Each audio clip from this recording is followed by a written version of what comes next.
Welcome back, guys. We're going to be talking about a pretty crazy subject today. We're going to be looking at a book called The Lesser Key of Solomon, and we're going to learn about Solomon and the legends and history associated with him, his relation to Freemasonry, and ultimately we're going to learn what the Lesser Key of Solomon is.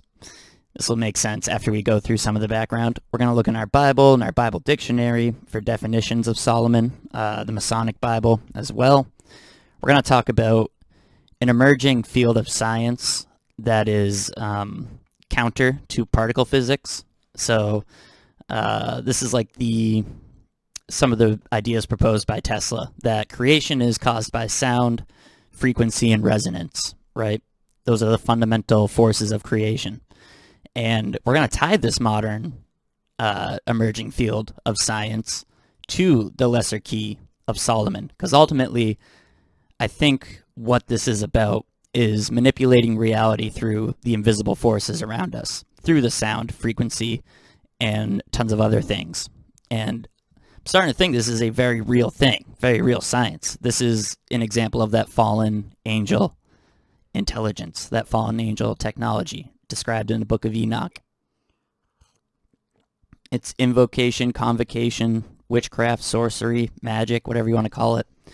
So if you don't want to be bombarded with a bunch of probably evil and very real images, just warning you, there's a lot in this book. I guess we should start with Solomon's connection in Freemasonry. So, Hiram Abiff, this is talking about the third degree, when you become a Master Mason, right? Hiram Abiff, also Hiram Abiff, or the widow's son, is the central character of an allegory presented to all candidates during the third degree in Freemasonry. Hiram is presented as the chief architect of King Solomon's temple, who was murdered in the temple he designed by three ruffians as they unsuccessfully attempt to force him to divulge the Master Mason's secret passwords. The themes of the allegory are the importance of fidelity and the certainty of death. So, even here on Wikipedia, let's break this down a little bit. So, there's a ritual where when you become a Master Mason, you're blindfolded and then led around the room, and one after another of these three ruffians come up there. It's ridiculous. You can probably find a video of it somewhere. But notice they are trying to get the Master Mason to divulge the secret passwords. The words, right? Sound. This is going to get pretty crazy. I want to show you this real quick. In the 1886 dictionary, the word solo, which is a prefix of Solomon, and it's also the prefix of Solon, the ancient Greek, I guess we'll call him philosopher, who is the source of the story of Atlantis. He's the guy who went to Egypt, learned it from the priest, brought it back, and then it was passed down to Plato, who wrote about it. And we know Atlantis is very much tied into this Freemasonic stuff. So check this out. Solo. Literally, the definition is a tune, air, or strain played by a single instrument, or sung by a single voice. So the prefix solo has a definition based on sound, either through voice or through instrument or through air. And then we look here. Below it says, oh no, I want to go above. Check this out. Solmization. Never heard that word before. Let's read the definition. It is an art that was practiced by the Greeks, but those 6 syllables now in use are generally attributed to Guido di Arezzo. These he selected on account of their furnishing all the alphabetic vowel sounds, from the following stanza of a monkish hymn to St. John the Baptist. Very interesting. So these origins of the English language are being derived from an ancient Greek practice. Never heard anything about this, have you? These he selected on account of their furnishing all the alphabetic vowel sounds. Very interesting. And it's from a stanza of a monkish hymn to St. John the Baptist. Very, very interesting. So everything is about sound when you think of Solomon, solo, right? And the lost word of Freemasonry. The ritual for the Master Mason's degree is all about not divulging the lost word, the secret passwords. This is all very interesting. And I guess let's read out of the Bibles in the Bible dictionary about Solomon. We're going to start with the Masonic Bible, which is allegedly a King James Bible, but I haven't looked at them side by side. Solomon. He was a child of David's old age, the last born of all his sons. He was taught all that priests or Levites or prophets had to teach. Okay, so he was trained as a priest, prophet, or a Levite. Let me move this here.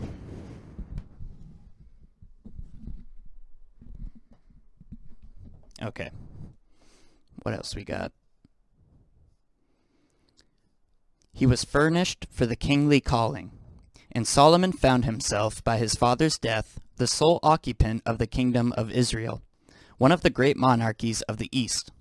All the data that we have of Solomon's reign are the commencement of the temples in the fourth, that being the 4th year of his rule, its completion in the 11th year of his reign, the commencement of his own palace in the 7th, its completion in the 20th year, and the conquest of Hamath Zobah, and the foundation of cities in the region north of Palestine.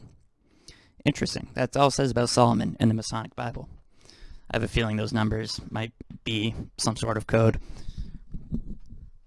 Okay, let me move this. All right. The Bible dictionary here from 1971 has a very long passage about Solomon. So this is going to be good. Solomon. He is the son and successor of David as king of Judah and Israel, circa 960 to 922 BC. He was born of Bathsheba, who had been the wife of Uriah, and at his birth had been called Jedediah, that is, beloved of the Lord. Let me spell Jedediah for you. Jedidiah. Its prefix is Jedi. And what do Jedis do?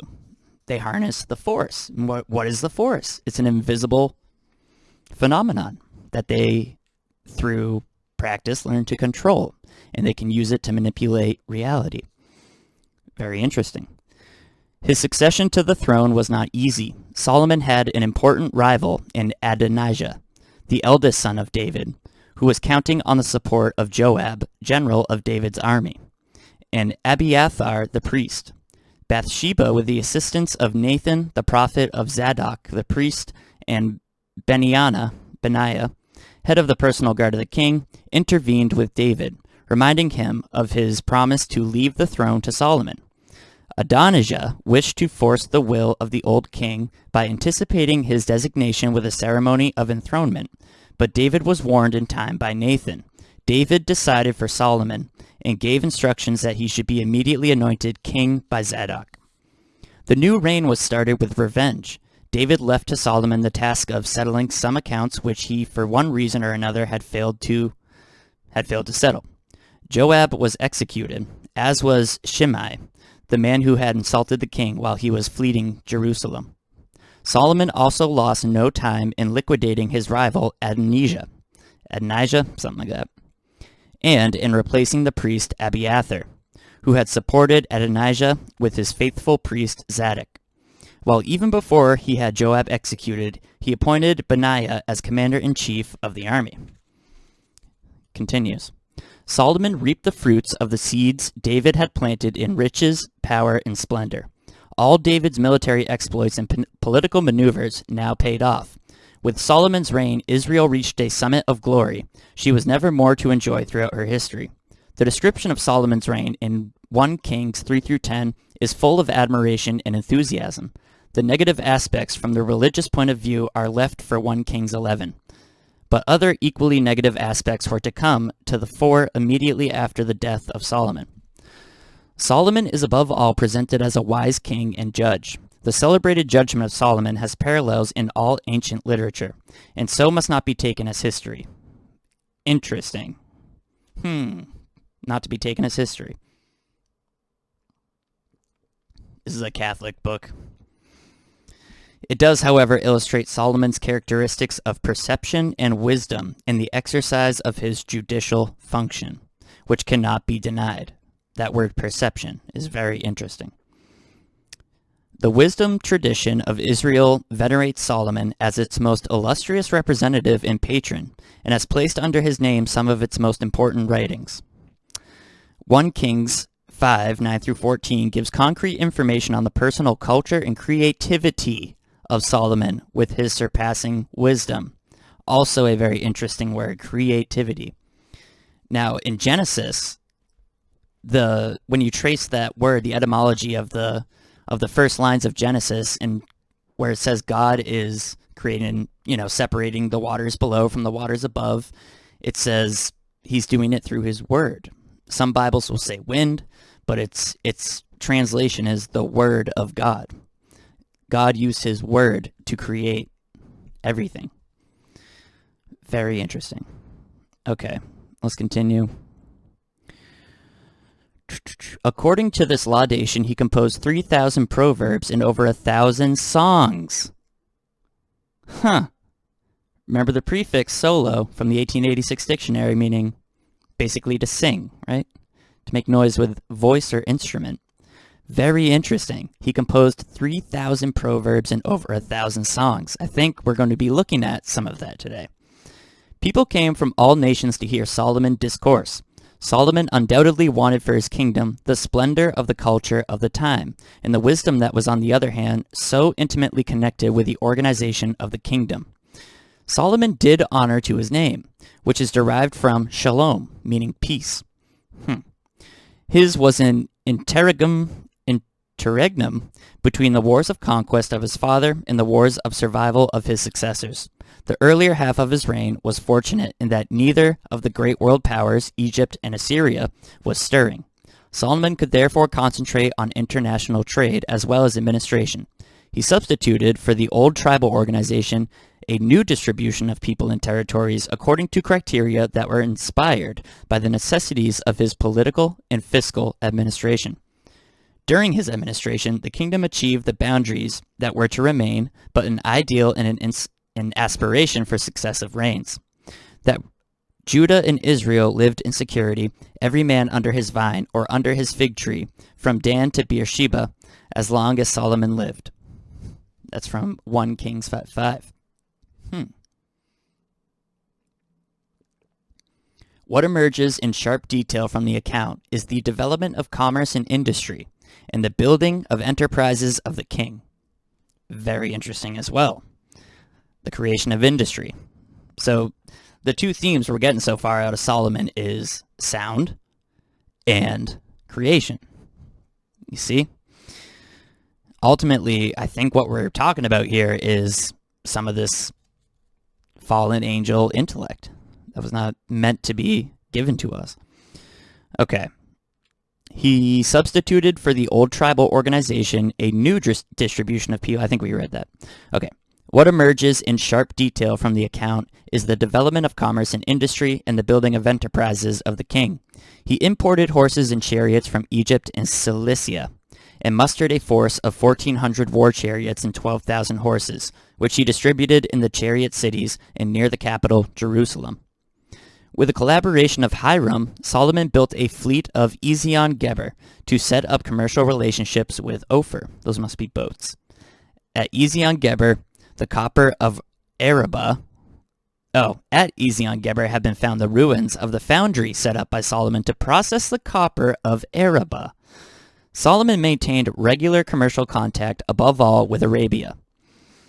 In 1 Kings 10, 10 through 13, has conserved the account of one of the missions received by Solomon in Jerusalem, that of the Queen of Sheba. Outstanding among Solomon's building undertakings was the construction of the temple. He also constructed at Jerusalem a splendid palace and fortified numerous other cities. All these undertakings were undoubtedly made possible by the riches that flowed from the commercial and industrial enterprises of the king. The author of 1 Kings evidently exaggerates when he states, "The king made silver as common in Jerusalem as stones and cedars, as numerous as the sycamores of the foothills. It is also necessary to add to these the annual tributes for the vassal countries since the time of David. The works, however, would not have been possible if it were not for the perfectly organized forced labor system imposed by Solomon." Boom, another red flag there. this might blow your mind, but ultimately what we're what we're going to be talking about is the ability to basically enslave people using the forces that can't be seen to us. This, what we're finding out now with science today, and the effects of sound, frequency, and resonance, and how, look up sonoluminescence, how if you run the correct frequency through a glass of water, it will create an orb of light in the middle. We'll be talking about cymatics. So as the days go by, particle physics is looking less and less, true. Not true, I should say, but it's kind of being replaced slowly. It's being fought against. It's kind of being replaced by this idea of sound being ultimately what makes up everything. They're fighting it hard. So we have this line here that, what did it say? His perfectly organized forced labor system. So ultimately, what we might find out at the end of this episode is that Solomon's lesser keys, these are related to sound. And this is a form of fallen angel intelligence, you can call it witchcraft or sorcery, where people are controlled by sound, frequency, and resonance. And this temple he built perhaps is, well, they say it's not history, they say it's allegory, but some people think, this is what Nicholas in 1968 thinks, and it makes a lot of sense, that this temple that Freemasonry wants to create today and created under Solomon is really the complete slavery of people through these dark magic intelligence, right? Through this manipulation of sound, frequency, resonance. And when we look at the book, The Lesser Key of Solomon, after we go over all this, it's probably going to make some sense to you. We're going to take our time. I know it's very weird and confusing sounding, but let's continue here. Even in the enthusiastic account of the sacred author can be sensed the burden that this placed on the poor people, which was to explode with violence at Solomon's death. So think of the lost word. Solomon dies and everything falls apart.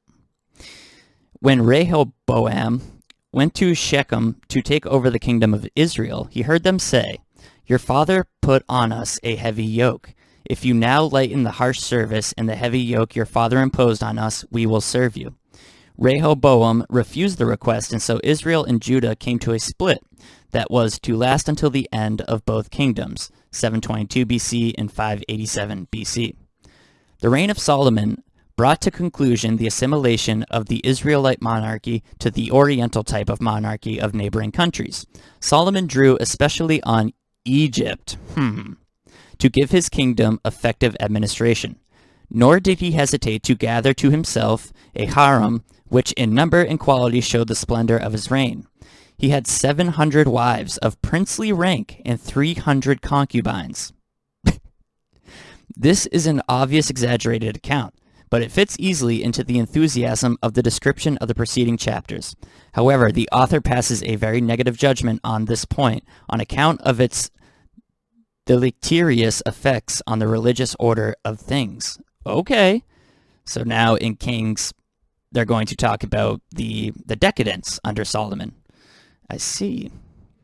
And the deleterious effects on the religious order of things. He had 700 wives and 300 concubines. These numbers must mean something. And then think about it. How could one do that? I don't know. Mind control? Okay. Solomon's long reign, even before it ended, experienced the unequivocal signs of its own decomposition. Solomon had had to make territorial concessions to Hiram of Tyre to pay for his services in the building projects. There were also other losses. Hadad, an Edomite, with the protection of the Pharaoh of Egypt, made himself an independent king of Edom. Rezon did the same thing in Damascus, while Jeroboam, after the failure of the revolt of the forced laborers, fled to Egypt, waiting for the opportune moment when Rehoboam, Solomon's son, was rejected as king of Israel. Shishak, founder of a new Egyptian dynasty, stood in the background of the secessionist movements, and when Solomon died, he moved in and with one blow succeeded in impoverishing Solomon's heirs. Very interesting. There's also a entry called Solomon's Portico. It is the eastern side of the portico which surrounded the outer courtyard of the Temple of Herod in Jerusalem. Jesus taught there, and there Peter preached to the people after the cure of the paralytic who had begged for alms at the gateway of the temple. The Christians used to gather in the portico of Solomon in the temple. Interesting. So a miracle was performed there. What's paralytic? Is that when you're paralyzed? Interesting. Very interesting. Some of you have probably done your homework and know about that guy in the 1930s who invented the healing machine with sound and like officially in a hospital cured like I think 9 out of 13 cancer patients within weeks and just shut down. This is something that I believe is definitely real. Some crazy hidden knowledge that is starting to bleed out today. So the title of this very evil book is The Lesser Key of Solomon. So we already talked about his name and all this stuff associated with him, having all these little hints of sound frequency resonance. Well, a key, what is a key? In music theory, the key of a piece is the group of pitches or scale that forms the basis of a music composition in classical, Western art, and Western pop music. Pop music. Think about pop music today. It's the #1 source of brainwashing, probably. It's, yeah, very interesting, right? So I want to establish the groundwork before we look into this. Let's talk a little bit about the history of electricity. We're going to be reading from The Invisible Rainbow, A History of Electricity and Life by Arthur Furstenberg. This book is fantastic. You ever wonder why we don't learn anything about the history of electricity? They just tell us Benjamin Franklin flew a kite with a key on it, and then Thomas Edison made a light bulb. That's it. Well, there's a long and very interesting history of electricity. And in this book, I don't know if we'll go over it, but the author talks about how the seasonal flu didn't exist until the Western urban centers were completely electrified. There's fantastic pictures in here. You could barely see through all the wires, in the streets of New York. It was way more dense than it is today when it came to the early infrastructure of running wires everywhere. And the author says that, according to real documents, the seasonal flu was typically a 15-year gap. And once we electrified, it became more common. Let's read. This is a little section called Stupidimento. Observations of these kinds came quickly and abundantly, so that by the end of the 18th century, a basic body of knowledge had been built up about the effects of the electric fluid. Fluid is basically surrounding someone's body with this invisible field of electricity, right? Usually the positive variety on the human body. It increased both the pulse rate, as we have seen, and the strength of the pulse. It augmented all of the secretions of the body. Electricity caused salivation and made tears to flow, and sweat to run. Have you ever dealt with that in your life? Because I have. Like every few years, I'll go through like a couple years of just sweating a lot. They call it some stupid thing like hyperhidrosis or something. Of course, it's psychological. Nah, it's from this tidal wave of different electric frequencies and currents running through the air. Gotta get out of the city. It caused the secretion of earwax and nasal mucus. It made gastric juice flow, stimulating the appetite. It made milk to be let down and menstrual blood to issue. It made people urinate copiously and move their bowels. These are all the effects of an invisible thing, electricity, right? What was Solomon's name at birth? Jedediah. Jedi. Unbelievable.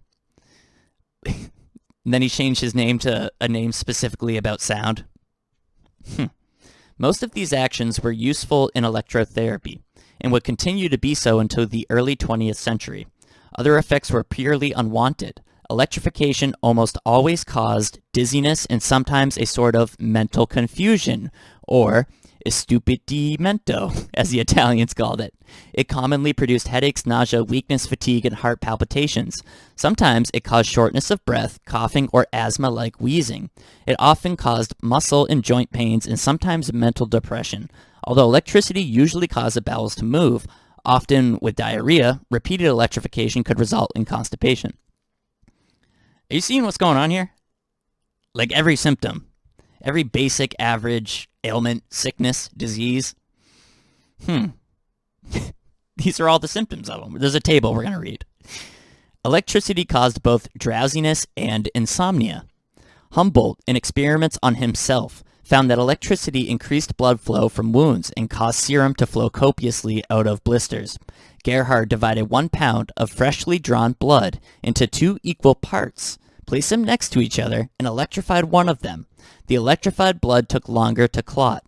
Antoine Thilet-Platel, pharmacist at the Hôtel Dieu, the famous hospital in Paris, agreeing, said that electricity is contraindicated in cases of hemorrhage. Consistent with this are numerous reports of nosebleeds from electrification.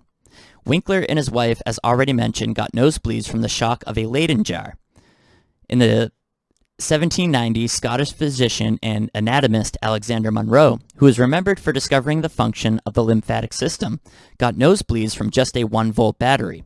Whenever he tried to elicit the sensation of light in his eyes, Dr. Monro was so excitable by galvanism that he bled from the nose when having the zinc very gently inserted in his nasal fosse. He put it in contact with an armature applied to his tongue. The hemorrhage always took place at the moment when the lights appeared. This was reported by Humboldt. In the early 1800s, Conrad Quenzel in Stockholm reported that galvanism frequently caused nosebleeds. What these guys were doing were taking 2 pieces of metal, can't remember which ones, I think one's aluminum, one's zinc maybe, and it's basically like putting a 9-volt battery on your tongue. So they would put one of them on their tongue and then brace themselves and then put the other one on, or like touch them or whatever, and you know, with your eyes closed, they would just see flashes of light and get nosebleeds and diarrhea. Here's a engraving from Abbé Nollet. Researchers sur les causes particulières des phénomènes électriques, Paris, 1753. So researches of the causes, particularly the phenomenons of electricity. Are you starting to see what's going on here? Are you starting to see how measuring the frequency and like forming a body of knowledge about what frequencies cause what effects might be, I don't know, real? You ever see that TED Talk where they kill leukemia live because they found the right sound frequency? This has been known since the days of Noah, probably. And they're hiding it from us. And I think particle physics might be the blanket of deception. Or partially, at least, right? Okay, Abbé Nollet proved that at least one of these effects, perspiration, occurred merely from being in an electric field. Take a look at that. Comment below if you've had that in your life. Because I have. Abbé Nollet proved that at least one of these effects, perspiration, sweating, occurred merely from being in an electric field. Actual contact with a friction machine wasn't even necessary. He had electrified cats, pigeons, several kinds of songbirds, and finally human beings, in carefully controlled, repeatable experiments, accompanied by modern-looking data tables. He had demonstrated measurable weight loss in all of his electrified subjects, due to an increase in evaporation from their skin. What does that remind you of? A microwave weapon, right? Like they have today, the crowd control. You don't see anything. It just aims at you and your skin boils. He had even electrified 500 houseflies in a gauze-covered jar for 4 hours and found that they too had lost extra weight, 4 grains more than their non-electrified counterparts in the same amount of time. So you could see how maybe famine could be instituted by harnessing the correct frequencies of electricity. And guys, what they're doing with 5 is it's not good. We're going to get to it. Let me show you right here. Table 1, effects of electricity as reported in the 18th century. So the birth of electricity. Check this out. So it does have therapeutic and neutral effects like change in pulse rate, sensations of taste and light and sound, increase of body temperature, pain relief, restoration of muscle tone, stimulation of appetite, mental exhilaration, sedation, perspiration, salivation, secretion of earwax, mucus, menstruation, uterine contractions, lactation, lacrimation, urination, defecation. So they found that some of its positive neutral effects are basically to kind of like jumpstart the body's processes, whatever those may be. Pooping, having a baby, having your period, salivating, stuff like that. But check out these non-therapeutic effects, because this list right here in the right column is basically every single ailment that affects us today. And I think we really need to consider the question that we are being manipulated by a force we can't see, specifically by electricity, by magnetism, by frequency, by resonance. And it's not a joke. Look at this. This is the only real photo of an electron. Does that look anything like the particle they show you? No, because it looks to me like ripples. Ripples in water. What are we made of? Water. 72% water. The only thing that's not abundantly majority water in our bodies is our bones, which are only 20% water. You see this connection between God's word separating the waters above from the waters below? You see how everywhere throughout mystical and religious history there's this idea of sound and frequency and resonance, and I think it's a great hidden secret from us. Check this one out. Real picture of an atom electron microscope, right? You see what's going on here? This looks nothing like the Jimmy Neutron spinning nucleus with the electrons. You know what it looks like? Cymatics. What is cymatics? So, certain frequencies form shapes. Basically what they do is they take a speaker, and then they put this little table on top of it, connected to it. They pour some sand on the table, and they will actually be able to create geometric patterns with certain frequencies. You know what? I'm going to pause it, and we're going to show you. Okay, this is a lecture given by Michael Tellinger. He's pretty out there. He's pretty wild, but this is what turned me on to this whole thing. So listen to this real quick about George Lakhovsky's multiple wave oscillator. This is the guy I was talking about who created a machine that you'll see. That's it. It's spectacular. They just won't go there. They will not be, engaged in any explanation. In 2011, Anthony Holland, this is now in a TED Talk, show us this is what I want to which show you. frequencies kill cancer cells. Very briefly. Okay, he tells us between 100,000 hertz and 300,000 hertz kills cancer cells. And he shows us in the TED Talk. When I saw this, I went, okay, wow, that's it. The cancer game is over. Thank you. No, it's not. This is how powerful these guys are. They shut you down. They stop you. They prevent you from getting this stuff out. If you haven't seen this, it's going to blow your mind.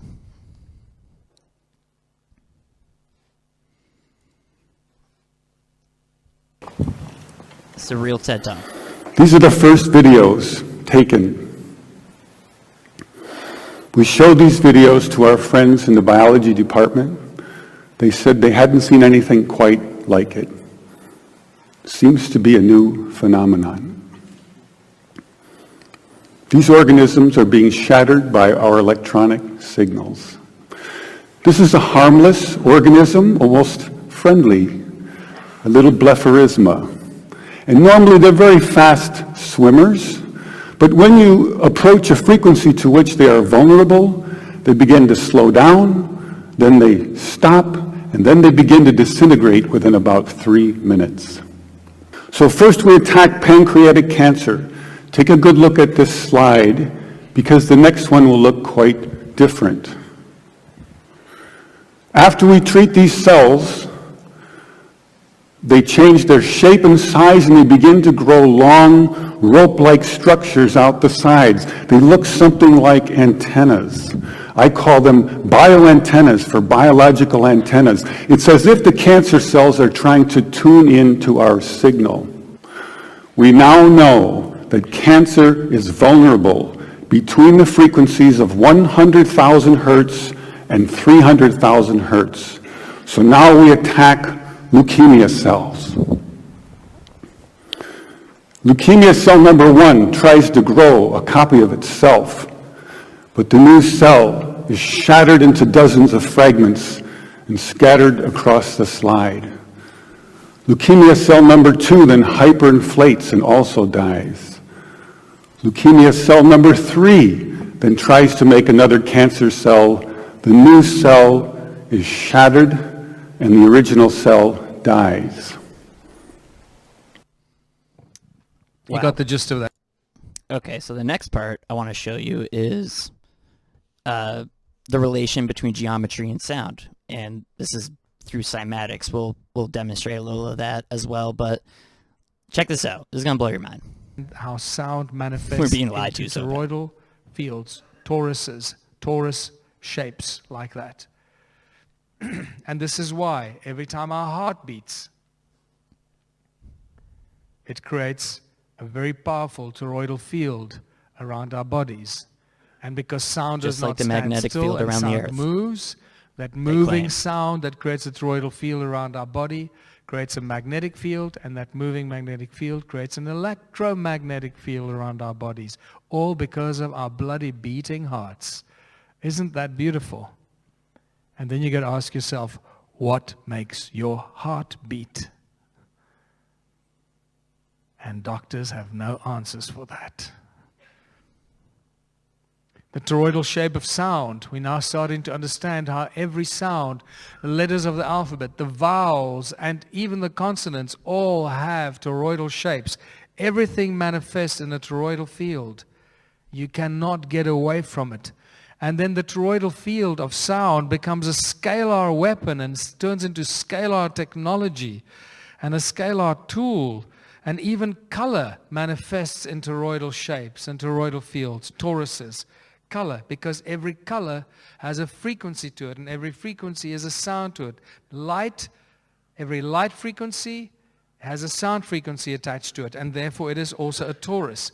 And here is a beautiful example how sound, the shapes in nature, the shapes in triangles, the shapes that we find in sacred geometry, how even those shapes have frequencies connected with them. This is amazing. So, while you're watching this little excerpt, keep in mind how important logos are, how important symbols are that ancient cultures and occult organizations have. Every time you look at a symbol, once you've seen this, you'll never think of symbols and logos the same way. Every time you're looking at a logo or a symbol of some organization, you are picking up the frequencies, the sound frequencies that come through the light that travel from that shape. Do not think you're looking at something benign, that it has no effect on you. A shape or an image has as much effect on you as a sound frequency does. When you combine the sound with the image, this is why movies are so powerful. Because now you've got images and the sound entering your being. We are completely brainwashed and hypnotized into a sense of hypnotic existence, believing whatever they want us to believe, whoever they are, the puppet masters, the guys that control the bankers. We will never know who they are. Why? Because they don't want us to know.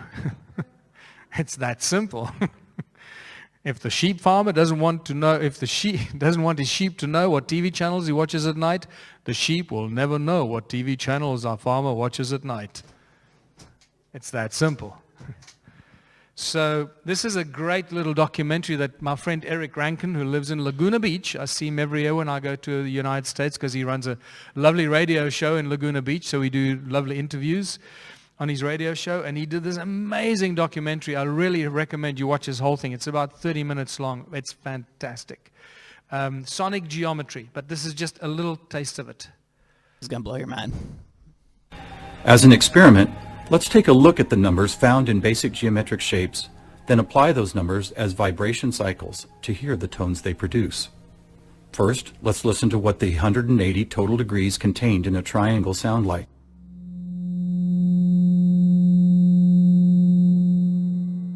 And here's a squares and circles 360 in cycles per second. A perfect octave up from the triangle. What about the pentagon at 540? That sounds like a harmonic fifth of the other two. That's interesting. What are these tones? They are F sharp and its perfect harmonic fifth of C sharp. Let's keep going. What does a hexagon 720 sound like? Another F sharp. Here's a 7-sided septagon, which totals 900. This is an A sharp, which happens to be the note required to complete an F sharp major chord in perfect 3-part harmony.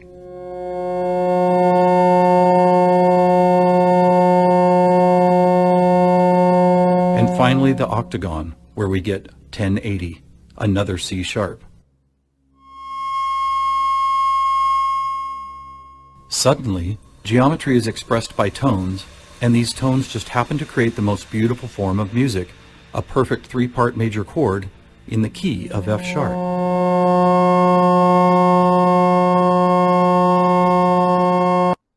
Wow. I'll try and remember to put this in the description. Pretty amazing. So there's this relation between shapes and sounds, and when cymatics is practiced through the speaker with a board with the sand on it, you'll get shapes through frequencies of sound. So there's a direct relation. If you watch this whole lecture, you'll learn a lot more. Direct relation between frequency, sound, resonance, and basically the makeup of reality. And what this book, The Lesser Key of Solomon, is, in my opinion, is likely a teeny little snippet of basically the angel's intelligence, right? So they don't know God's true wisdom, of course, but what these angels brought to them was small little fragments of God's ability of creation, right? And this is really what's going on behind this sacred geometry. It's mind-blowing, absolutely mind-blowing. So let's see where we want to go next. We might be ready for the lesser key, but let me go over these non-therapeutic effects of electricity, right? Dizziness, nausea, headaches, nervousness, irritability, mental confusion, depression, insomnia, drowsiness, fatigue, weakness, numbness, tingling, muscle joint and pain, muscle spasms and cramps, backache, heart palpitations, chest pain, colic, diarrhea, constipation, nosebleeds, hemorrhage, itching, tremors, seizures, paralysis, fever, respiratory infections, shortness of breath, coughing, wheezing, asthma attacks, eye pain, weakness, fatigue, ringing in the ears, metallic taste.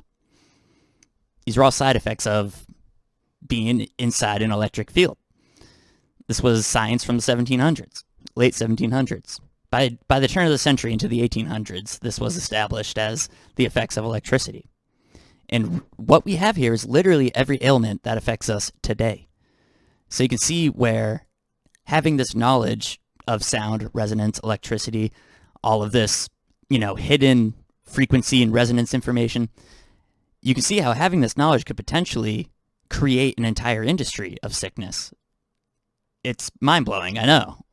This is all speculation, of course, but, perhaps in this book they go on to say, like I mentioned, the seasonal flu wasn't seasonal until the West became electrified in like the 1860s and 70s. Then it became annual. And The Invisible Rainbow, you should read this whole book because it just goes on and on to explain how electricity in its development, its use, and its progression has coincided exactly with all of these sicknesses and ailments that we suffer from today. Stuff you don't find in history, right? And this connects in with what they're implementing right now, the 5G. I mean, where I live, thousands of towers have gone up in southern Maine, right? And a simple way to explain this is they're going to blanket the earth in a network of this 5G. Basically, we're going to read about it. But instead of having our individual like Wi-Fi's where we can connect maybe 5 or 10 devices and everything's good, everything will be able to be connected to this network. This network will be able to support billions and billions, maybe trillions of devices. Everything will be a device, right? And then eventually we will be a device. So let's just look at some of these dangers of 5G. 11 reasons to be concerned. The USA is currently leading the way on 5G. At the June 2016 press conference where the Federal Communications Commission head Tom Wheeler announced the opening up of low, mid, and high spectrums, there was no mention of health effects whatsoever, but the dangers are real. Thousands of studies link low-level wireless radio frequency radiation exposures to a long list of adverse biological effects. This is exactly what they were discovering in the 1700s, and this technology has been around forever. Just, comes and goes. But they used this in World War II. I've been looking for it all morning. I can't find it, but it's an account from like this doctor. She's talking about how in World War II they literally turned people's eyeballs to eggs. They fried people's eyes with this technology. And if you live in a city, the police department has this. They have these microwave guns for crowd dispersal. They use them. Well, they don't use them on BLM, but they use them. Okay, so thousands of studies link low-level. Yeah, here are some of the biological effects. DNA single and double-strand breaks, oxidative damage, disruption of cell metabolism, increased blood-brain barrier permeability, melatonin reduction, disruption of brain glucose metabolism, generation of stress proteins. Let's link some of this with the C19er, right? So they want to jab us with the mRNA VAX. Which is going to inject a piece of messenger RNA into the cell, which will embed itself into the DNA. Well, it's pretty interesting that some of the effects of this new form of internet are causing breaks in the strands of our DNA. Also right here, increased blood-brain barrier permeability. The blood-brain barrier, I believe it's called the choroid plexus, is exactly where the giant Q-tip test goes. Uh-oh. Let's not also forget that in 2011, the World Health Organization classified radio frequency radiation as a possible 2B carcinogen. More recently, the $25 million National Toxicology Program, $25 million, concluded that radio frequency radiation of the type currently used by cell phones can cause cancer. But where does 5G fit into all of this? Given that 5G is set to utilize frequencies above and below existing frequency bands, 5G sits in the middle of all of this. But the tendency, it varies from country to country, is for 5G to utilize the higher frequency bands, which brings its own particular concerns. Here is my review of the studies done to date, 11 reasons to be concerned. 1. A denser soup of electric smog. Remember, in the invisible radio, they're talking about the electric fluid. Electric smog, electric fluid, doesn't matter. When you're bathed in certain electrical fields, these are the results. Okay? Very simple. You could run these 1700s experiments in your house if you wanted to. I don't recommend that, but in the modern time, oh crap, where are we? Right here. In the modern time, the number one concern of 5G is a denser soup of electrosmog or electric fluid, right? We're going to be bombarded by really high frequencies at low, short-range intensities, creating a yet more complicated, denser soup of electrosmog, as this diagram shows. Coverage layer, 600, this does not make sense to me. But these are some of the different frequencies running through the air right now. Frequencies, right? Tones. Sounds. Just because we can't hear them doesn't mean they're not sounds, right? To work with the higher range mmW and 5G, the antennas required are smaller. Some experts are talking about as small as 3 millimeters by 3 millimeters. The low intensity is for efficiency and to deal with signal disruption from natural and man-made obstacles. Number 2, effects on the skin. Now this is how the crowd dispersal weapon works. The biggest concern is how these new wavelengths will affect the skin. The human body has between 2 million to 4 million sweat ducts. Dr. Ben Ishai of Hebrew University, Israel, explains that our sweat ducts act like an array of helical antennas when exposed to these wavelengths, meaning that we become more conductive. A recent New York study, which experimented with 60 gigahertz waves, stated that, quote, the analysis of penetration depth showed that more than 90% of the transmitted power is absorbed in the epidermis and dermis layer. Those are the two top layers of skin. When I wake up in the morning, I'm super clammy every day. And then around like noon, it goes away. Sweaty in the pits, clammy. This is weird. I think we're on to something. I recommend Nicholson 1968. He's got a website. Go watch some of his documentaries, even the old ones, because he's very well versed on this. Continuing, the effects of MMWs as studied by Dr. Yale Stein of Hebrew University is said to also cause humans physical pain, as our nociceptors flare up in recognition of the wave as a damaging stimuli. So we're looking at possibilities of many skin diseases and cancer, as well as physical pain to our skin. Remember, that TED Talk, they cured cancer with the same method, right? With sound, frequency, resonance, electromagnetism. So as you can see, this can be used for good or for evil. And when we take a look at the lesser key, this is going to focus on the evil. This is how Solomon had 700 wives and 300 concubines. This is how Solomon had a perfect forced labor force. This is how he was able to prosper. This is the fallen angel information.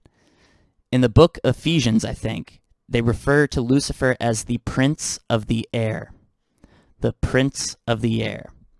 And remember what God did in Genesis, separated the waters above from the waters below. We are made of water. We are water. 72%, I believe, our body is water. Everything besides the bones is majority water, right? So take a look at this, the alchemical symbol for air. It is the triangle you see right here with a line. This is the pyramid with the capstone, right? This is why Lucifer is referred to as the prince of the air. This is why the alchemical symbol for air is the capstone. You see, it's all talking about the same thing. It's talking about Lucifer. And this fallen angel technology being used against us is based on sound, frequency, resonance. And I know it sounds crazy. But the ultimate goal, I think, is, and a lot of people think, is they want to put an antenna in us so that we can be connected to this 5G. We cannot underestimate the extent of this technology. This is how ailments are created and cured. This is some ancient, crazy information that we're not supposed to know. All right, effects on the eyes. A 1994 study found that low-level millimeter microwave radiation produced lens opacity in rats, which is linked to the production of cataracts. An experiment conducted by the Medical Research Institute of Kanazawa Medical University found that 60 gigahertz, quote, millimeter wave antennas can cause thermal injuries of varying types of levels. The thermal effects induced by millimeter waves can apparently penetrate below the surface of the eye, end quote.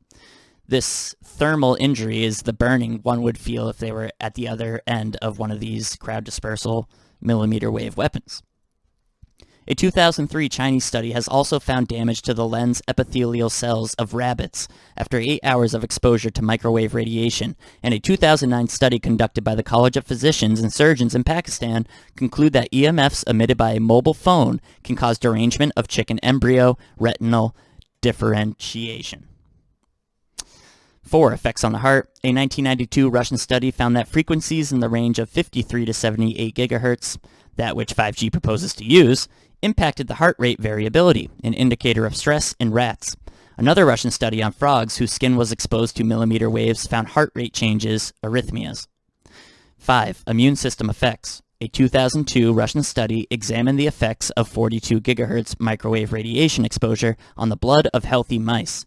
It was concluded that, quote, the whole body exposure of healthy mice to low-intensity EHF EMR has a profound effect on the indices of nonspecific immunity, end quote. Number 6, the effects on cell growth rates.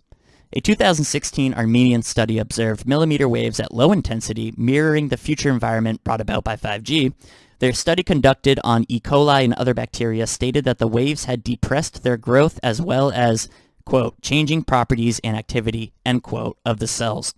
The concern is that it would do the same to human cells. Number 7, effects on bacteria resistance. The very same Armenian study also suggested that millimeter waves effects are mainly on water. What are we made of? Water. How are we created? The word, the sound, separating the waters, right? Cell plasma membrane and genome 2, they had found that millimeter waves interaction with bacteria altered their sensitivity to, quote, different biologically active chemicals, including antibiotics, end quote. More specifically, the combination of millimeter waves and antibiotics showed that it may be leading to antibiotic resistance in bacteria. you should Google antibiotic resistance all over the mainstream. And they say it's because like we become immune, then that 1% that the hand sanitizer doesn't kill mutates. Some crazy story for why antibiotics stopped working.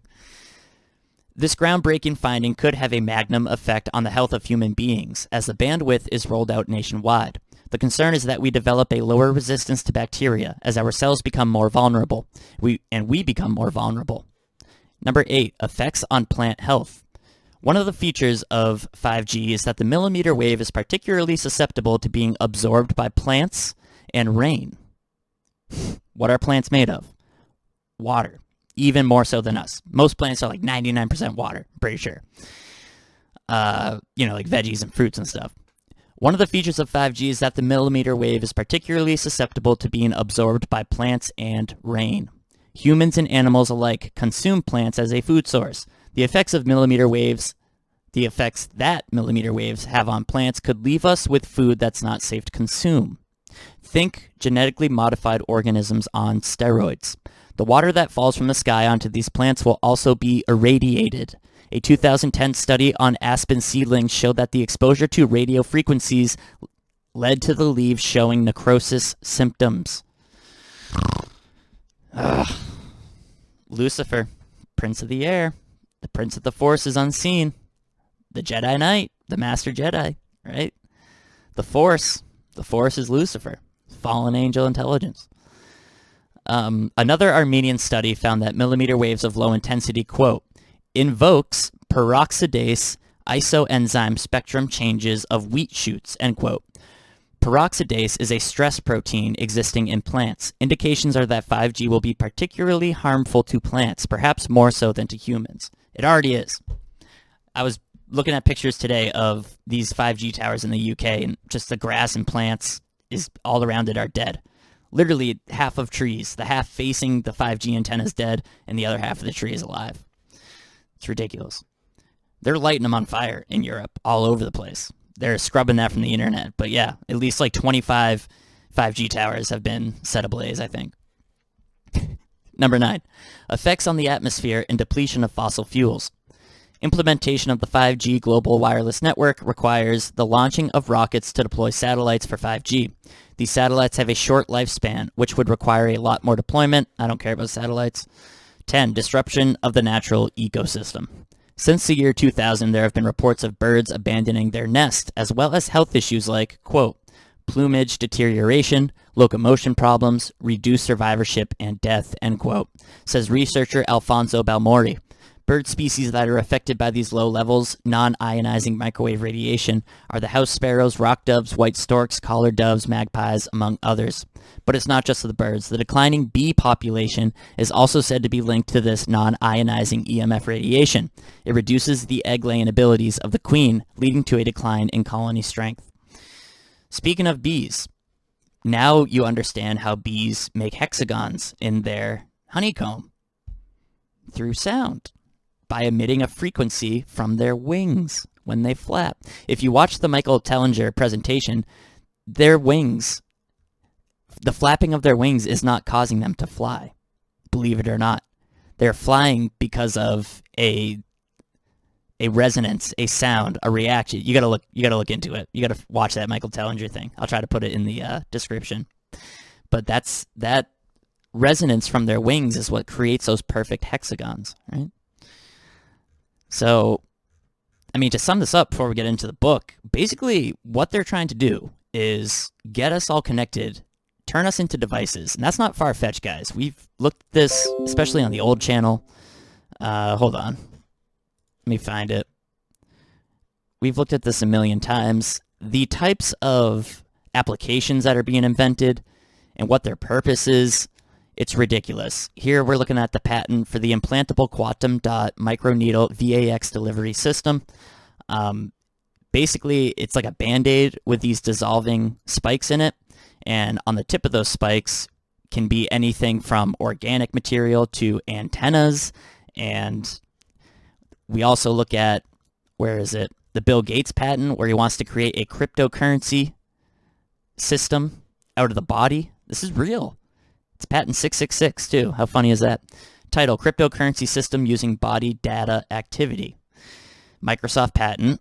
So you will receive digital currency for responding with the proper body response and identification. That's kind of the idea behind this. And then we have HR 6666. This is a real bill. It's called the TRACE Act, the COVID-19 Testing, Reaching, and Contacting Everyone Act. Ultimately, what seems to be going on is through sound resonance frequency, millimeter waves, this invisible force, right, in the air, Lucifer, the prince of the air, the force, the Jedi, Solomon, Jedediah, Solo, sound. What they want to do is eventually get an antenna inside of us and connect us to this network. I know that sounds crazy, but people are going to do it. People are happily going to do it. This is the transhumanist agenda.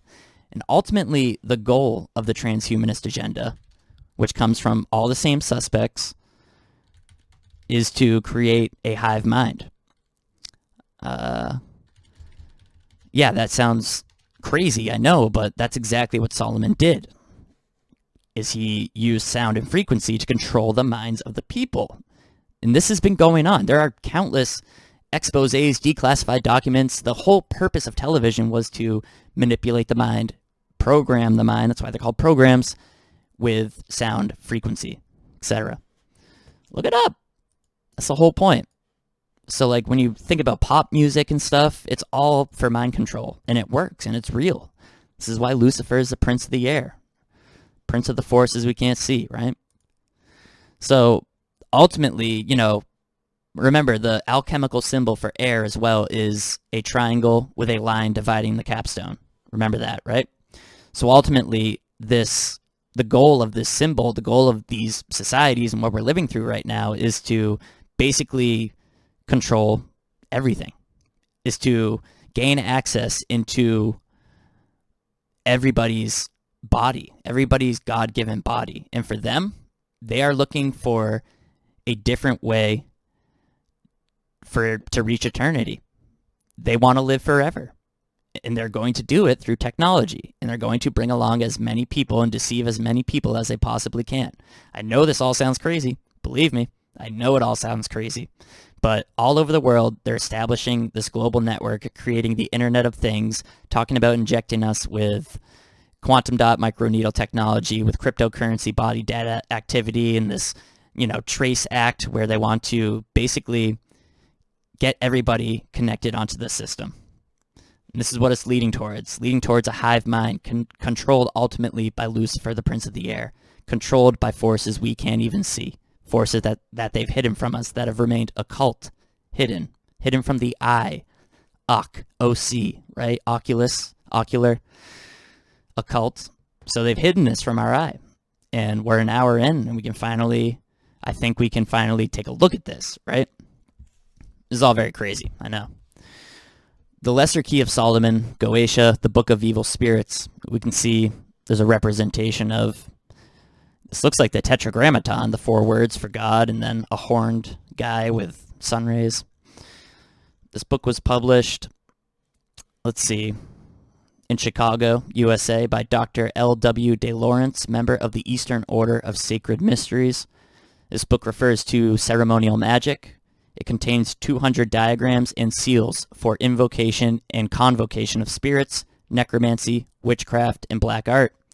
Translated from ancient manuscripts in the British Museum, London. Pretty crazy. So here's an example of one of these diagrams, right? These are basically mantras. These are sayings, right? These are, what do they call it? Chants. Certain sounds. Certain frequencies. And then we look at these diagrams we're going to be looking at throughout this, and keep in mind cymatics, right? All of these shapes are controlled by sound. I got to show you guys the sand experiment.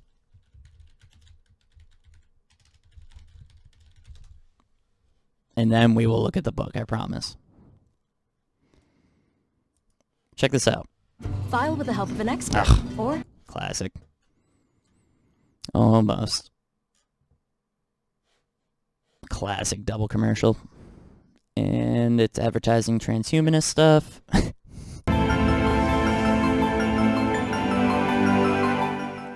So yeah, that Tesla quote, if you want to find the secrets of the universe, think in terms of energy, frequency, and vibration. Not the secrets of the universe, the secrets of Lucifer, Mr. Tesla. So here's this setup with a speaker, the board. These guys are very dramatic in their video. I've never watched this. Now they're sprinkling sand onto it. Vibrate the metal plate by using a tone generator. As the pitch of the tone increases, geometric patterns will form and become more complex. Lower the frequency, simpler the form. Remember that video with the simple shapes? Then as the frequency increases, more sides. And it's only at certain points. The majority of frequencies don't produce anything, but it's at these certain points they create perfect geometric shapes. So perhaps this is how God created us and the world, out of His Word. It gets crazier.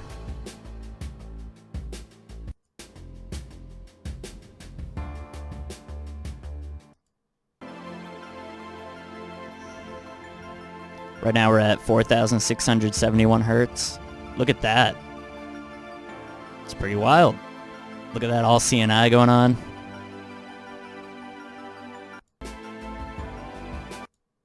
And it just keeps getting more and more complex. So we can't necessarily hear all of these, right? We can't hear most of the tones that create these beautiful images, but there is certainly a connection between sound and form. Sound and form of matter.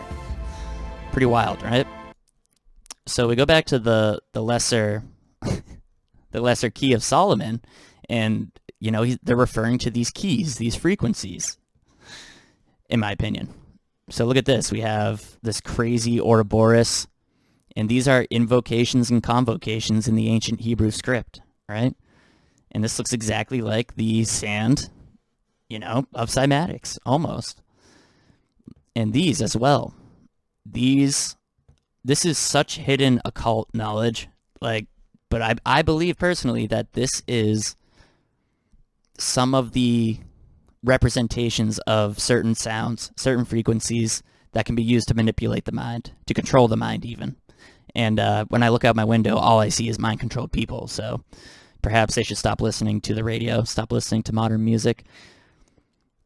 Very interesting, right? There's going to be some reading we'll do. I just want to show you basically these sigils, right? Very bizarre. Very bizarre. But this ancient knowledge, in my opinion, is referring to sound, frequency, vibration. Information that came from fallen angels. Okay. Check this out. Only authorized edition extant. Warning. The student is warned and most seriously admonished to forbear from devoting his time to a study of a cheap and inaccurate copy of this book, which we understand are now being offered for sale. This is the legit one. Okay. We'll skip the preface. So it opens up with invocations, right? And in all these secret societies, it's like a hidden language, literally. These chants and invocations that are done in Masonic temples and witchcraft and Satanry, it's called speaking in tongues, right? Some of it's readable, but a lot of it's not. Here's some more. We're going to get down to a little. Okay. Goetia, the lesser key of Solomon, the initiated interpretation of ceremonial magic. It is lawfully amusing to the student of magical literature, who is not quite a fool, and rare is such a combination, to note the criticism directed by the Philistines against the citadel of his science. Truly, since our childhood has ingrained into us not only literal belief in the Bible, but also substantial belief in Alf Layla, Walayla, and only adolescence can curse us. We are only too liable in the rush and energy of dawning manhood to overturn roughly and rashly both these classics, to regard them both on the same level, as interesting documents from the standpoint of folklore and anthropology, and as nothing more. So, claiming the Bible is folklore.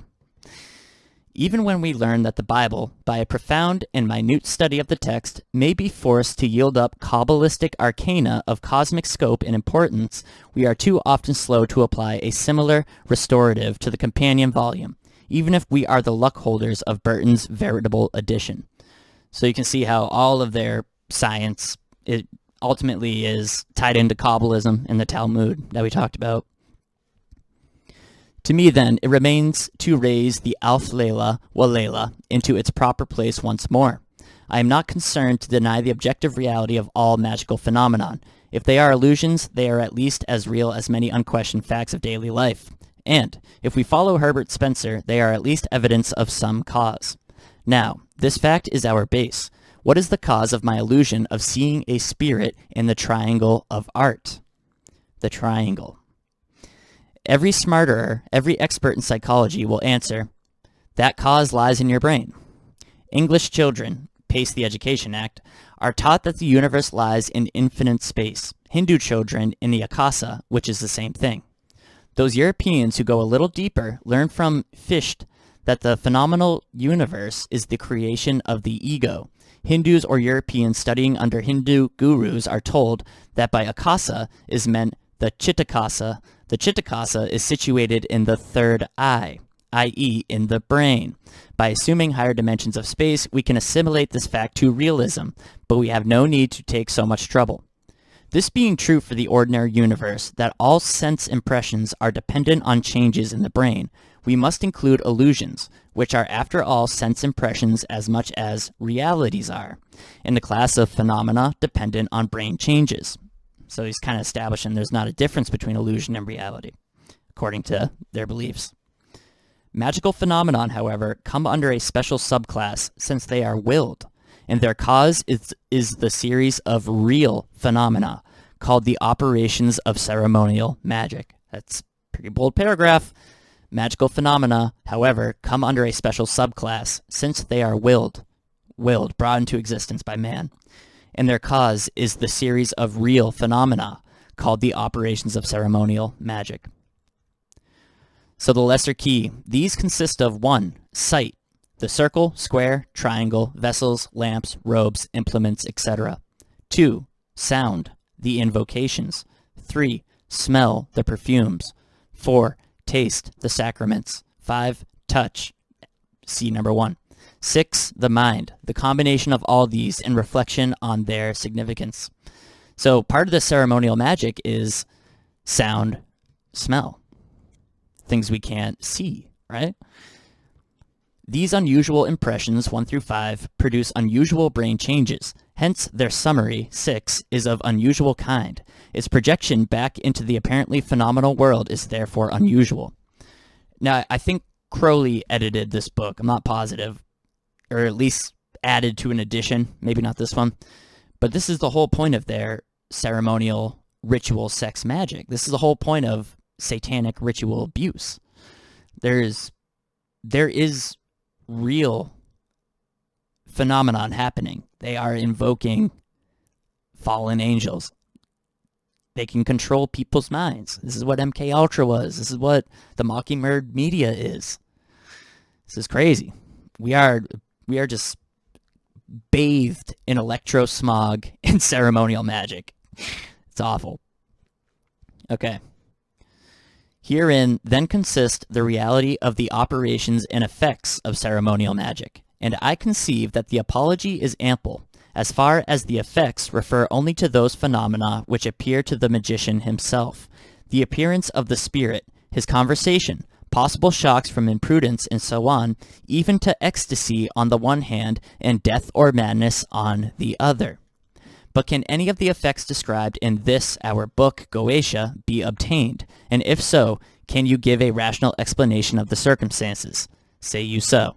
I can, and I will. The spirits of the Goetia are portions of the human brain. No. The spirits of the Goetia are the fallen angels. Apart from its value, okay, Goetia. Their seals therefore represent Mr. Spencer's projected cube, methods of simulating or regulating those particular spots through the eye. Cube, hexagon. The names of God are vibrations calculated to establish A. General control of the brain, establishment of functions relative to the subtle world.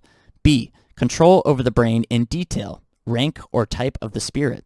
C. Control of one special portion, name of the spirit. So he's saying right here, these vibrations are calculated to establish control over the brain. This is what he's claiming. He's claiming that the words used for the Most High in all religions are calculated. They're calculated vibrations because this is a real science. The perfumes aid this through smell. Usually the perfume will only tend to control a large area, but there is an attribution of perfumes to letters of the alphabet, enabling one, by a Kabbalistic formula, to spell out the spirit's name. I need not enter into more particular discussion of these points. The intelligent reader can easily fill in what is lacking. If then, I say, with Solomon, quote, the spirit chimeres teaches logic. What I mean is, those portions of my brain which subserve the logical faculty may be stimulated and developed by following out the processes called the invocation of chimeres. I don't know what chimeres is. But they're talking, of course, about the subconscious. This is how they explain it. This is how they trick people. Trick people into meditating and trying to open the third eye and experience the subconscious. What it is the opening of the third eye to these demonic spirits. And this is what the ruling class, this is the intelligence the ruling class has. This is what allows them to stay in power, is that they have harnessed the power of the Prince of the Air. And they control us in ways that people won't even believe are real. Sound, frequency, vibration, programming. Continuing. And this is a purely materialistic, rational statement. It is independent of any objective hierarchy at all. Philosophy has nothing to say, and science can only suspend judgment, pending a proper and methodical investigation of the facts alleged. Unfortunately, we cannot stop there. Solomon promises us that we can 1. Obtain information, 2. Destroy our enemies, 3. Understand the voices of nature, 4. Obtain treasure, 5. Heal diseases, etc. What have we just witnessed? We just witnessed leukemia cells be destroyed by sound. I have taken these 5 powers at random. Considerations of space forbid me to explain all. 1. Brings up facts from subconsciousness. 2. Here we come to an interesting fact. It is curious to note the contrast between the noble means and the apparently vile ends of magical rituals. The latter are disguises for sublime truths. To destroy our enemies is to realize the illusion of duality, to excite compassion. Ah, Mr. Waite, the world of magic is a mirror, wherein who sees muck is muck. 3. A careful naturalist will understand much from the voices of the animals he has studied long.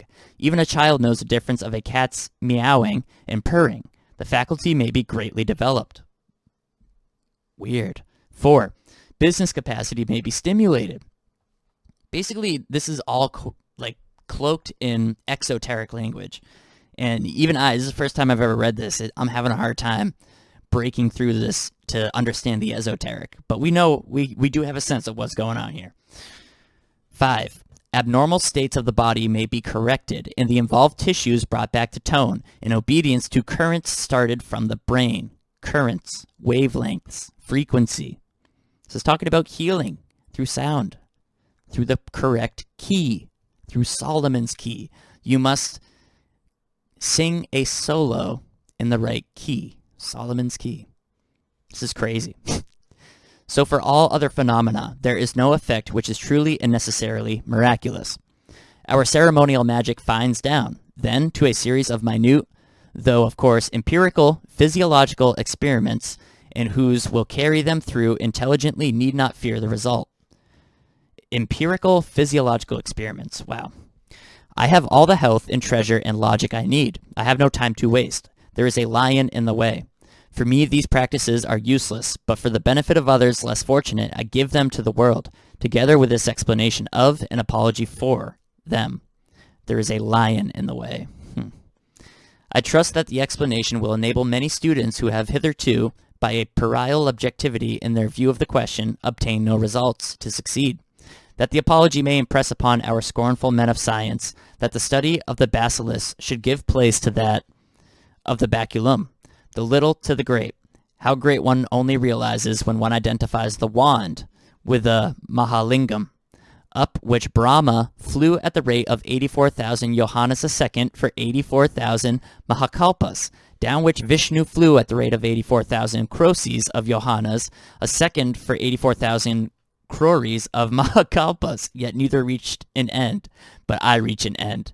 Unbelievable. That is so cloaked in mysticism. I don't even know where to start. But the Brahma, right? Boston Brahmin. Okay. Preliminary definition of magic. I'm going to take a quick break, and then we're going to keep going. Okay, before we read that next chapter, I want to show you this graphic. In the middle, there's a Masonic engraving, and on the left and the right are the trees of life from Kabbalah, from, Judaism. Ultimately, what we're seeing in this painting is a portrayal of the synagogue of Satan's goal. That goal is to create a third temple. That is why we have 3 pillars. The way they're going to create the third temple is by using the ladder and the key to ascend to eternal life. They're going to experience eternity a different way. They're, denouncing God, and they're going to try and achieve immortality on their own. And they're going to ascend this ladder using the key. You can see the key right here in the middle. Using the key and using the powers of the Prince of the Air, Lucifer, to establish eternal life and to establish eternal control. Definitely sounds crazy. Certainly does. But ultimately what they're going to try and do, I think, is to implant us with some sort of antenna, connect us to the Internet of Things, right? Send our body information, manipulate our DNA. And this is all in the open. This is what they're doing. This is what literally they're talking about every day. It's pretty crazy, right? So this third temple will be made up of the synagogue of Satan achieving immortality and at the same time having complete control over the rest of humanity. They want to destroy our spirits. They want to change God's written DNA. They want to change God's creation in everybody, and they want total control. And I think this is what the legend of Solomon's Temple is really talking about. Solomon's ability to control, right? And you can see in this graphic right here that the tree of life, whether it's a tree of life or a Masonic etching, they're talking about the same thing. Third temple, immortality, using the key, Prince of the Air, Lucifer. So let's go back to this chapter, preliminary definition of magic. Okay. Magic is the highest, most absolute, and most divine knowledge of natural philosophy. Everything's capitalized, highest, absolute, and divine knowledge. Advanced in its works and wonderful operations by a right understanding of the inward and occult virtue of things, so that true agents being applied to proper patients, strange and admirable effects will thereby be produced. Whence magicians are profound and diligent searchers into nature. They, because of their skill, know how to anticipate an effort, the which to the vulgar shall seem to be a miracle. Wow. That's a powerful line. Because of their skill and know-how to anticipate an effort, the vulgar shall seem for it to be a miracle. I mean, what would you think if somebody's cancer was cured with a frequency right in front of your face? Origen saith that the magical art doth not contain anything subsisting, but although it should, yet that it must not be evil, or subject to contempt or scorn, and doth distinguish the natural magic from that which is diabolical. Apollonius Tyanius only exercised the natural magic, by the which he did perform wonderful things. Philo Hebraeus saith that true magic, by which we do arrive at the understanding of the secret works of nature, is so far from being contemptible that the greatest monarchs and kings have studied it. Nay, among the Persians none might reign unless he was skillful in the great art. Great art, the great work. Music was a requirement in learning for hundreds and hundreds of years. I can't think of the word. I think a trivium and quadrivium and 3 and 4, and that made up the 7 schools of liberal art back in the day. And you had to complete the trivium before you could move on to philosophy, especially natural philosophy.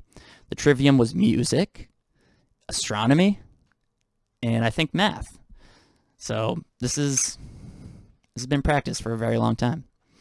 Monarchs and kings have studied it. Crazy. This noble science often degenereth from natural becometh diabolical, and from true philosophy turneth into necromancy, the which is wholly to be charged upon its followers, who, abusing or not being capable of that high and mystical knowledge, do immediately hearken unto the temptations of Satan, and are misled by him into the study of the black art. Hence it is that magic lieth under disgrace, and they who seek after it are vulgarly esteemed sorcerers. Funny how he denies the Bible in the beginning, but acknowledges the reality of Satan. The Fraternity of the Rosicrucians, Order of the Rose Cross. I'm pretty sure this was written in 1916, and this was the same year as the Order of the Rose Cross Convocation we read. The Fraternity of the Rose Cross thought it not fit to style themselves magicians, but rather philosophers, and they be not ignorant empirics, but learned and experienced physicians, whose remedies be not only lawful, but divine. The opposite is true. These are how these people have created the sicknesses that ail us today. Just look at autism. It's ridiculous. Let's see what we got here. The lesser key, seals and characters to each spirit in the manner of calling them forth to visible appearance. What are these spirits? These are the fallen angels. Remember in Enoch, it says that each angel brought down a different science, or at least some information of these sciences that were not intended for man, right? So when it says seals and characters to each spirit, it's talking about each fallen angel and invoking each individual one for different purposes. That's why our pantheons, all the gods have different personality traits, right? They have different stories, they have different characteristics, whether it's Egypt, Rome, or Greece. Because these are real. These are real entities that go all the ways back to the days of Noah.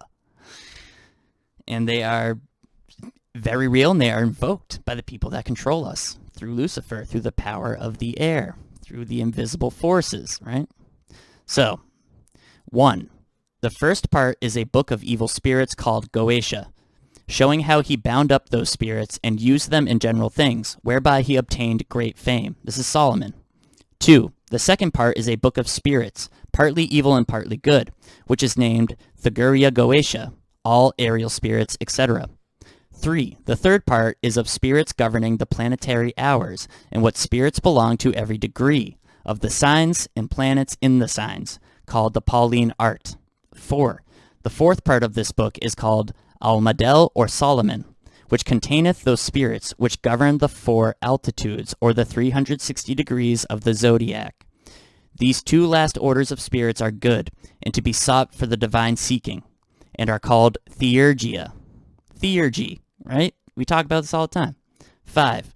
The fifth part is a book of orations and prayers that wise Solomon used upon the altar in the temple, the which is called Ars Nova, which was revealed unto Solomon by that holy angel of God called Michael, and he also received many brief notes written with the finger of God, which were declared to him by the angel with claps of thunder, without which notes King Solomon had never obtained his great knowledge.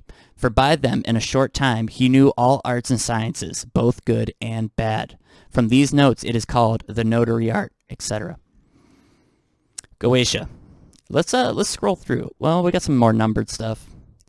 So the Goetia is broken into 5 parts. The first book, or part of the Goetia, which is a book concerning spirits of evil, and which is termed the Goetia of Solomon, showeth forth his manner of binding these spirits for use in things diver, and hereby did he acquire great renown. So Solomon, invoking evil spirits, was able to control and force the population. You see what's going on here? The second book is one which treateth of spirits mingled of good and evil natures, the which is entitled the Theurgia Goetia, or the magical wisdom of the spirits aerial, whereof some do abide, but certain do wander and abide not. Let's continue here. Oh man, here's the Goetia, the book of evil spirits. Let's read it.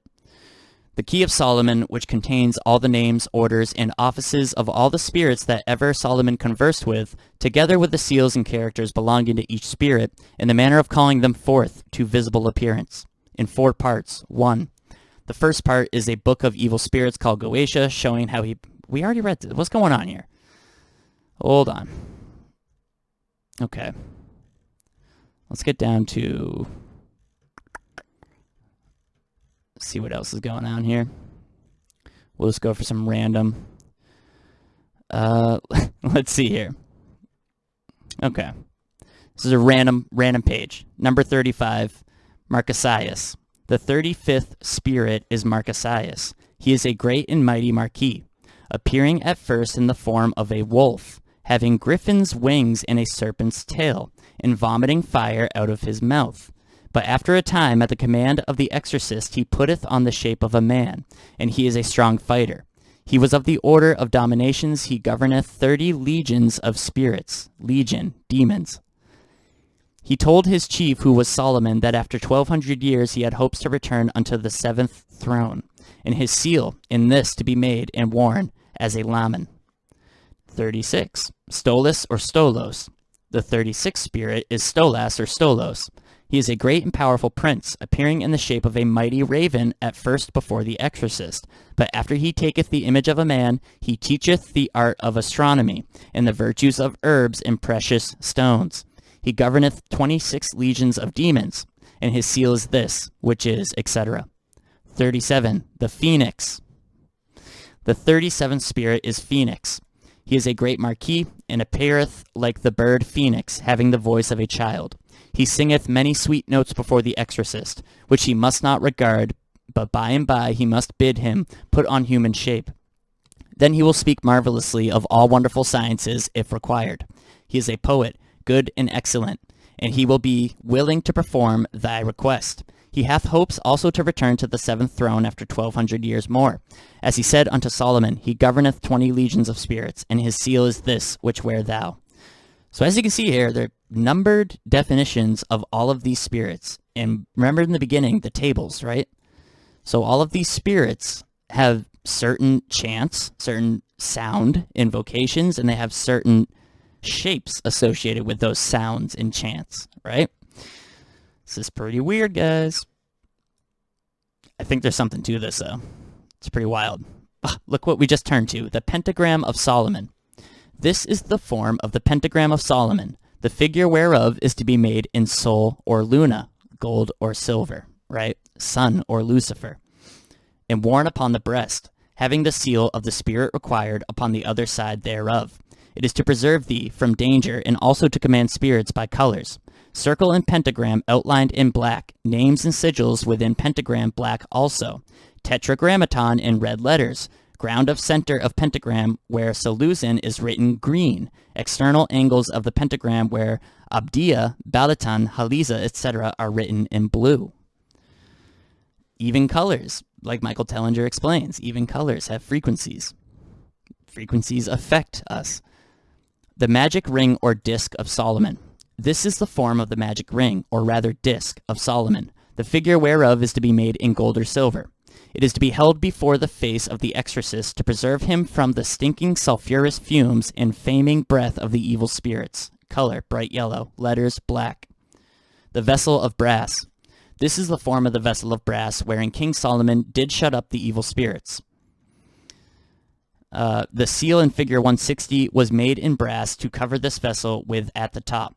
This history of the genii shut up in the brazen vessel by King Solomon recalls the story of the fisherman and the genie in the Arabian Nights, or in the Grail myth, the King Fisher and the fisherman, right?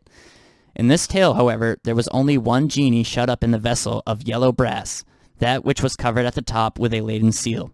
This genie tells the fisherman that his name is Sakir, or Saker.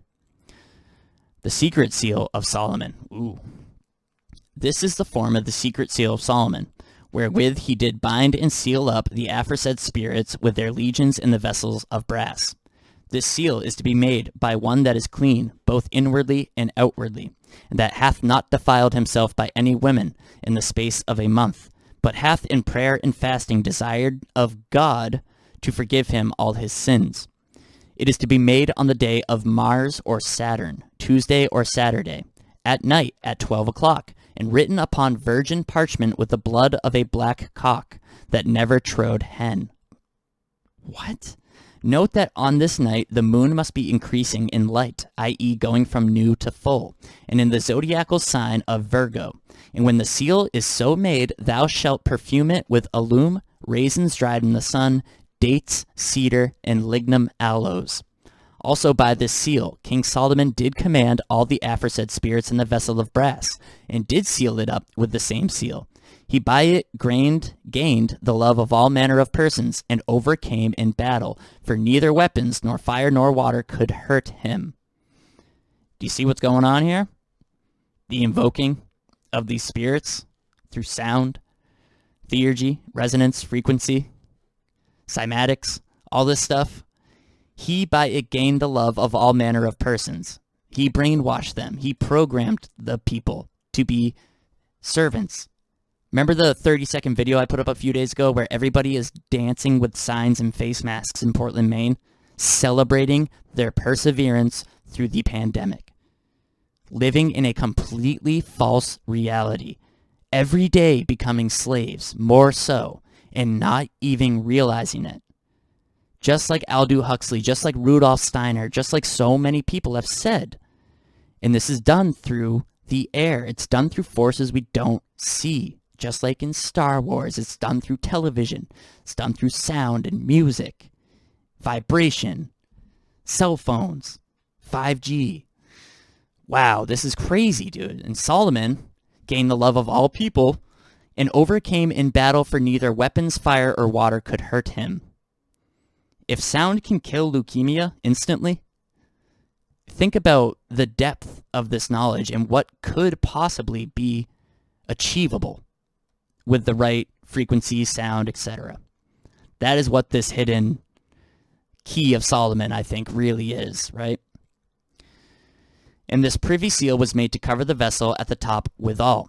Note, figures 162 to 174 inclusive are interesting as showing a marked resemblance to the central design of the secret seal. It will be observed that the evident desire is to represent hieroglyphically a person raising his or her hands in adoration. Nearly all are stone sepulchral steles, and the execution of them is rough and primitive in the extreme. Most are in the Musée du Louvre at Paris. Figures, I think what he's referring to, the man with his hands up, right? Check this out. I don't want to scroll all the way up to that graphic, but I do want to show you this real quick. This is a, let's see. I'm just going to type what's going to bring it up.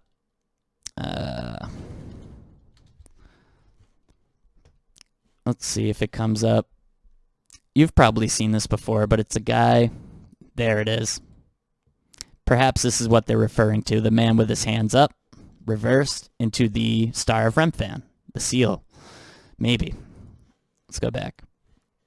Figures 162 and 163 are from the district of Constantine and show a figure raising its arms in adoration. In figure 164, also from Constantine, the person bears a palm branch in the right hand. Above is a hieroglyphic representing either the lunar disk or the sun in the heavens, but more probably the former. Figure 165 is a more complicated stele. Above is the symbol already mentioned. Then comes the sign of the pentagram, represented by a five-pointed star, towards which the person raises his or her hands. Besides the latter is a rude form of caduceus. A brief inscription follows in the Punic character. The Punic or Carthaginian language is usually considered to have been a dialect of Phoenician, and Carthage was of course a colony of Tyre. Beneath the tunic inscription is a horse's head, in better drawing than the sculpture of the rest of the stele, which would seem to imply that the rudeness of this representation of the human figure is intentional. This and the following stele are also from Constantine. This is a pretty crazy book. We're definitely going to have to, I'll be going through this, and I will bring more information. Let's read this, the invocation of the king. O thou great, powerful, and mighty king, Amen, who bearest rule by the power of the supreme God El, over all spirits both superior and inferior, of the infernal orders in the dominion of the east, I do invocate and command thee by the especial and true name of God. I'm not going to continue because this is evil. This is crazy. So yeah, I think we've cracked open something here, a very occult science that I think is very real and is being used against us every single day. Let me show you a picture before I let you guys go. Here's a quote from Rudolf Steiner. This is from 1924, you guys. Listen to this. And think about The Invisible Rainbow, the electricity book, with all the symptoms we read. Rudolf Steiner, 1924, quote, "You must consider the whole part played by electricity in nature. Human beings cannot go on developing in the same way, in an atmosphere permeated on all sides by electric currents and radiations. It has an influence on the whole development of man. This life of men in the midst of electricity, notably radiant electricity, will presently affect them in such a way that they will no longer be able to understand the news which they receive so rapidly. The effect is to damp down their intelligence. Such effects are already seen today. Even today, you can notice how people understand the things that come to them with far greater difficulty than they did a few decades ago." End quote. It's a picture painting right now. Is it making sense? What's going on? It's not just through food and GMOs and fluoride in the water. It's through frequency, sound, and resonance. And this is ultimately a secret that was given to these Nephilim, given to these humans by the Nephilim, right? The angels came down and mated with women. They mixed the DNA. Craziness, dude. Absolutely nuts. I'll leave you with this.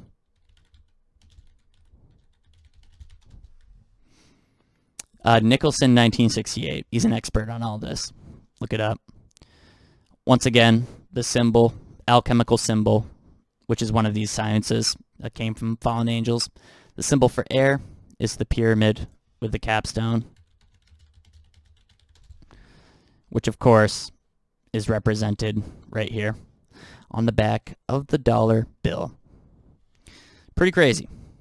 We got a lot more research to do, but I guess to wrap up, what we're kind of looking at is the idea that these keys of Solomon, remember solo in the dictionary, 1886 dictionary, to act or sing, or to make a frequency with an instrument, pretty much. These keys of Solomon, musical keys, this all has to do with the art of invoking these fallen angel spirits. This very real art, this very real hidden occult science of doing this. And the Legend of Solomon speaks of great advances in industry, technology, speaks of a perfect forced labor system, a society that loved and adored King Solomon, 700 wives, 300 concubines. And I think ultimately what's going on here is basically a hidden science of manipulating sound frequency, resonance, and some of the forces that we can't see in life. And this hidden science is able to create and cure sickness. It's able to manipulate the mind. It's able to implant ideas in people. It's able to program them through television, phone, radio, etc. And now with the evolution of 5G, with the evolution of basically like the Human Genome Project, mapping out our DNA, eventually we'll see the combination of 5G technology with the human genome. And this will be done through some of the patents we looked at, some of the cryptocurrency body data activity patents using the quantum dot microneedle technology, basically inserting an antenna into us that will allow us, as well as everything else pretty much, to become part of the Internet of Things. So this is what the Bible means when Lucifer is the prince of the air. And pretty crazy. Like I said, I'll keep researching. Thank you for watching. Check out Nicholson 1968. He has a website. See you in the next one. Soldiers, sailors, and airmen of the Allied Expeditionary Force, you are about to embark upon the great crusade toward which we have striven these many months. The eyes of the world are upon you. The hopes and prayers of liberty-loving people everywhere march with you. In company with our brave allies and brothers in arms on other fronts, you will bring about the destruction of the German war machine, the elimination of Nazi tyranny over the oppressed peoples of Europe, and security for ourselves in a free world. Your task will not be an easy one.